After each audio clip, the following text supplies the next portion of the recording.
14वां अध्याय।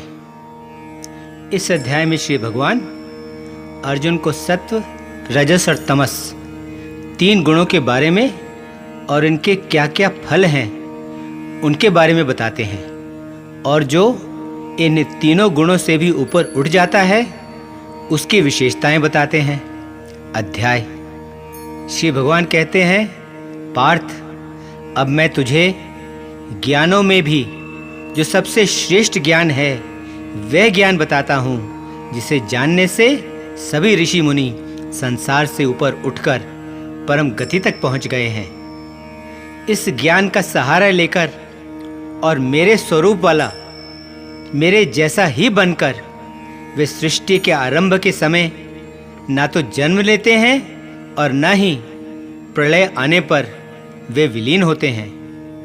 महान ब्रह्म अर्थात प्रकृति मेरा गर्भ है और इसी में मैं बीज डालता हूँ, जिससे ये सभी वस्तुएं और जीव उत्पन्न होते हैं। जहाँ कहीं भी, जिस किसी भी योनि में जो कोई भी रूप उत्पन्न होता है, महान ब्रह्म ही उन सब की मूल योनि है और मैं उसमें बीज डालने वाला उनका पिता हूँ।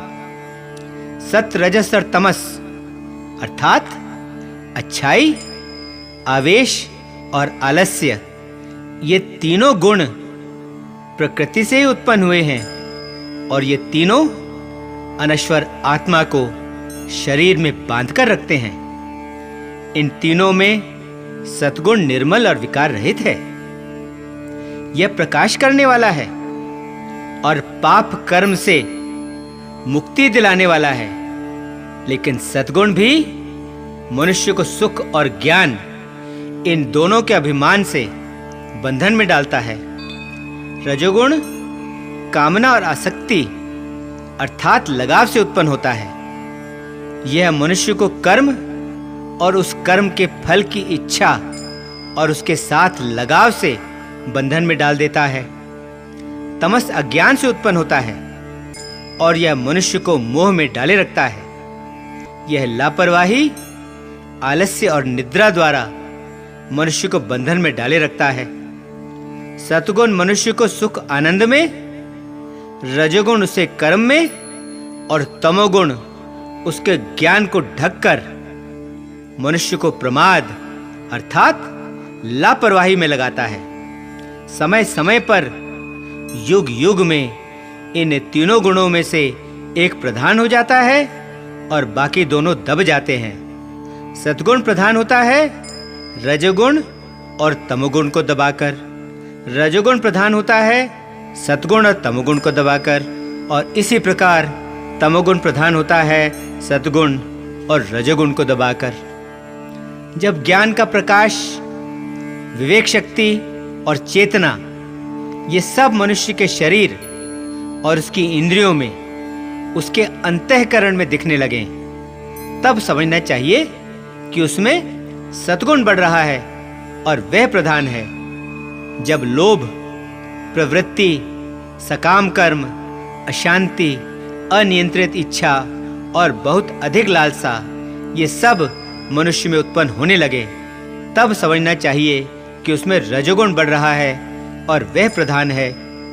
जब मनुष्य में प्रकाश का अभाव होने लगे, जब लापरवाही, आलस्य और मोह ये सभी मनुष्य में उत्पन्न होने लगे, तब समझना चाहिए कि उसमें तमोगुण बढ़ रहा है और वह प्रधान है।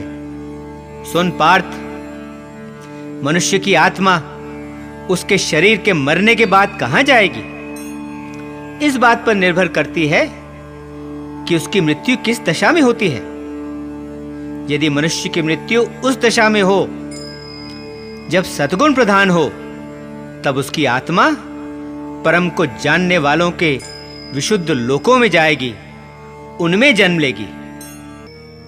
यदि उसकी मृत्यु तब हो जब रजोगुण प्रधान हो, तब उसकी आत्मा कर्म में लिप्त लोगों के बीच जन्म लेगी, और यदि उसकी मृत्यु तब हो जब तमोगुण प्रधान हो, तब वह मूढ़ योनियों में जन्म लेगी। अच्छे कर्म का फल सात्विक और निर्मल होता है। राजसिक कर्म का फल दुख और तामसिक कर्म का फल अज्ञानता और मूर्खता होती है। सद्गुण से ज्ञान उत्पन्न होता है, रजोगुण से लोभ और तमोगुण से लापरवाही, मूढ़ता, अज्ञानता और मूर्खता उत्पन्न होते हैं। जो लोग सद्गुण में स्थित होते हैं वे ऊपर मुक्ति और परम गति की ओर उठते रहते हैं। रजोगुण वाले लोग बीच के क्षेत्र पृथ्वी लोक में ही रहते हैं और तामसिक प्रवृत्ति वाले लोग बुरे कर्मों में लगे रहने के कारण नीचे नरक को प्राप्त करते हैं।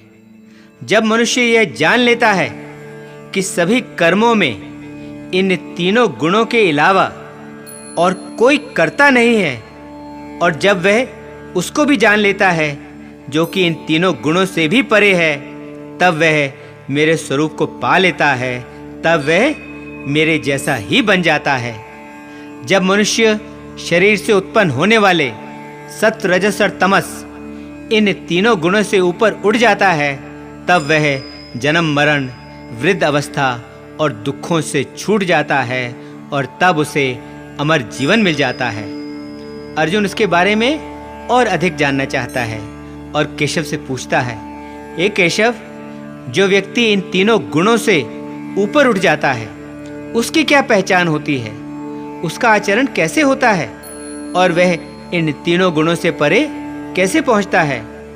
श्री भगवान अर्जुन को समझाते हैं, पार्थ, जो व्यक्ति अपने अंदर प्रकाश, लगाव तथा मोह मूढ़ता के उपस्थित होने पर, इन सब के मौजूद होने पर इन्हें बुरा नहीं मानता, इनसे घृणा नहीं करता, और जब वे लुप्त हो जाएं, जब वे ना हो, तब वे उनकी कामना भी नहीं करता।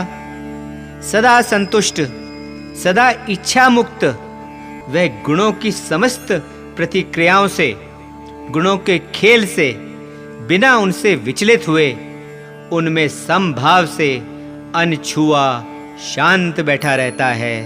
और जो यह समझ लेता है कि केवल गुण ही कर्म कर रहे हैं और यह समझते हुए उन गुणों और उनकी क्रियाओं से वह अविचल और शांत भाव से अलग रहता है, जो दुख सुख को समान समझता है, जो अपनी आत्मा में ही स्थित रहता है, उसमें ही टिका रहता है, जो मिट्टी, पत्थर, हीरे जवाहरात और सोना चांदी इन सब को समान समझता है, जो अच्छी या बुरी वस्तुओं, अच्छी या बुरी परिस्थितियों, इन सब में एक सा रहता है, जो धीर है, जो निंदा स्तुति, मान अपमान को एक जैसा ही समझता है, जो मित्र तथा शत्रु के साथ एक जैसा व्यवहार करता है, और जिसने सभी कर्मों और उन कर्मों के सभी फलों को भी त्याग दिया है, ऐसा व्यक्ति श्रेष्ठ है और उसे गुणों से ऊपर उठा हुआ कहा जाता है।